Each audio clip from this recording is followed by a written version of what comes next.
Hi everyone, welcome back to Archi Diaries. This is week 3 titled Flat Paradise. So again, I'm just going to be walking you through the work I've done this past week and the kind of feedback that I've received. So initially from last week, I was looking at Mughal gardens or charbaghs, and they're called charbaghs because they're split into 4 different miniature gardens. And so basically I was looking at what those gardens might represent. Sometimes they represent stuff like the 4 elements, the 4 seasons, and one kind of like representation that I took was how they could represent the soul, spirit, essence, and heart. And so taking those words, I looked at a bunch of different literature and poetry to do with that kind of culture and religion. And then went on Pinterest and found a bunch of different kind of like miniature paintings, but like frames and sketches and drawings and paintings and stuff like that to put together these collages. And initially the idea was to basically have some kind of modern day equivalent elements within those collages too. So you'll see them in some of them, but not in all of them. So I'll start off with this first one, which is the Garden of the Soul. I kind of went with the whole, the body is the garden of the soul kind of interpretation. And I was also looking at a lot of poetry by Rumi, and basically just figuring out ways I can kind of link this to the idea of paradise. And I found this one kind of line that said, "The moment a soul exits a body, the person is dead." And then I was kind of looking into how modern society is basically obsessed with kind of like extending life. So going down the route of like immortality, and how that comes through in like symbology. So you have stuff like the elixir of life or the fountain of youth. And I tried to kind of like frame this as a sort of garden scene, I suppose. So in this collage, there are like a bunch of different elements. You've got the frame itself, which is one, that already came as kind of like an image.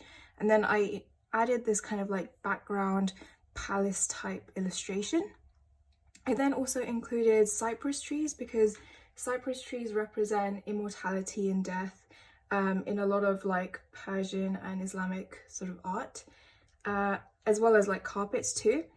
And then I added on these like pill bottles as my modern day like addition, because obviously we kind of like use drugs to kind of keep our health like safe and stuff, and use that to, I guess, prolong life.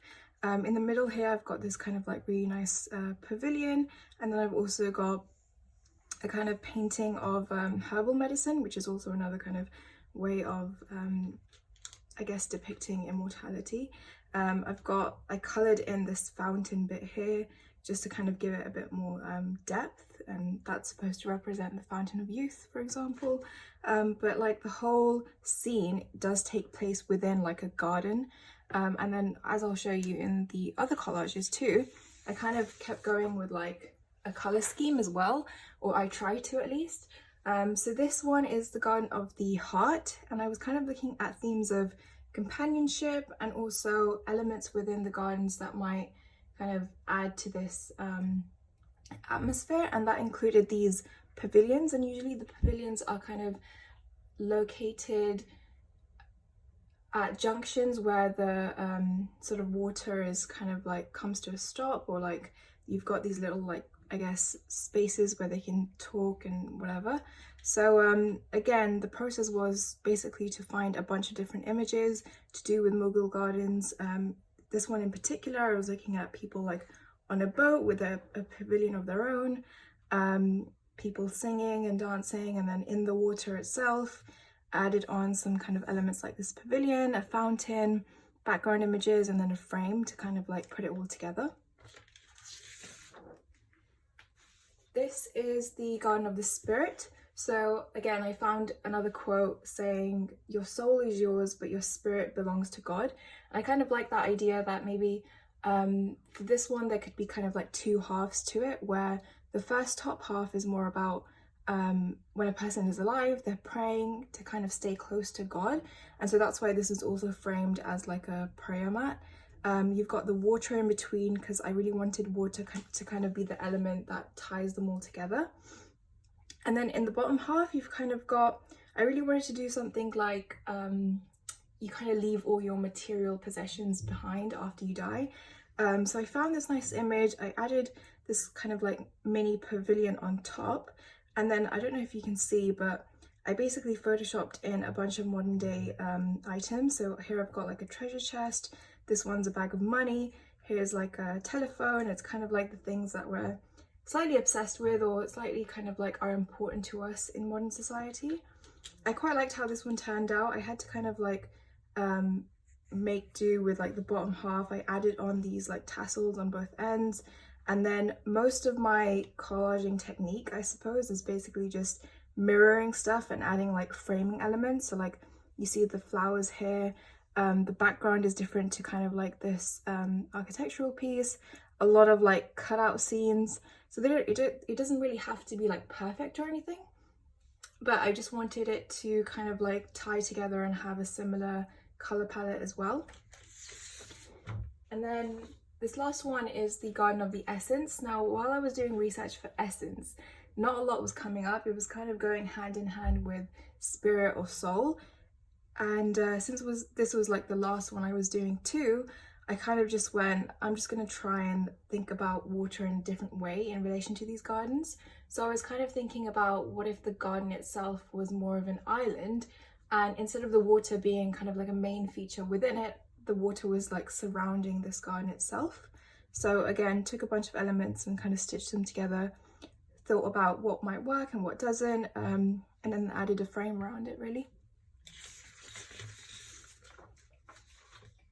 And then I was kind of doing, you know, continuous research. I feel like you kind of have to do a lot of reading, Googling, and just kind of like figuring out what inspires you, I suppose. So these references aren't really things that I'm going to be looking at. They're kind of things that I thought were interesting and worthy of like showing my tutors as well. Most of these are kind of like exhibitions, or basically they're like another take on the Persian carpet. So of course you've got like this one at the bottom, which is like, you can imagine the carpet being spread all across the room. This one is quite nice because it has layers of the different kind of elements within the carpet, and it kind of brings out that depth in it as well. This top one is actually a painting, so it's kind of like an illusion to look like a carpet and look like something is underneath the carpet too, which is kind of interesting. And these are by the same person. Again, another like interpretation, I guess modern interpretation on the Persian carpet, thinking about illusion, thinking about texture, and depth and stuff like that. So I found that quite interesting. And then doing more research into myths and legends, because I feel like once you kind of got a nice narrative to your projects, it can really kind of like boost your imagination and creativity as well, because you've kind of got a backbone to support it. So I was looking at King Solomon's flying carpet. I found it quite interesting because basically it's like this carpet was like crazily huge. It could carry 40,000 men on top of like stuff like objects and things like that too. And I kind of went down this rabbit hole of looking at flying carpets in general. So I guess like stuff like this doesn't really have to contribute directly to your designs, but it's kind of nice to have it in the back of your mind, you know, because I feel like when we have to justify our designs, we can do so through creating our own narrative. And then I was looking at the kind of like anatomy of a Persian carpet itself, and basically just kind of looking at the different patterns and different kind of like motifs that are present in that carpet. So I broke these down and kind of like figured out which ones are more common and which ones kind of like mean different things. But also I was looking at the general like structure of a Persian carpet. So you'd normally have a border, and then you'd have like a guard border, and you'd have like an inner section, and then you kind of might have I guess what this is called like a field, and then you might have like a medallion pattern. Some of the other carpets have like just a regular pattern throughout, so it varies on like the purpose and design of the carpet itself. And then moving on from last week's collage that I did, which is this one. This was basically just done by looking at different charbagh plans and then putting it together as like one huge charbagh. And then basically I traced that to make this sort of like square component, and then photoshopped that and kind of like played around with it a bit more to create this composition.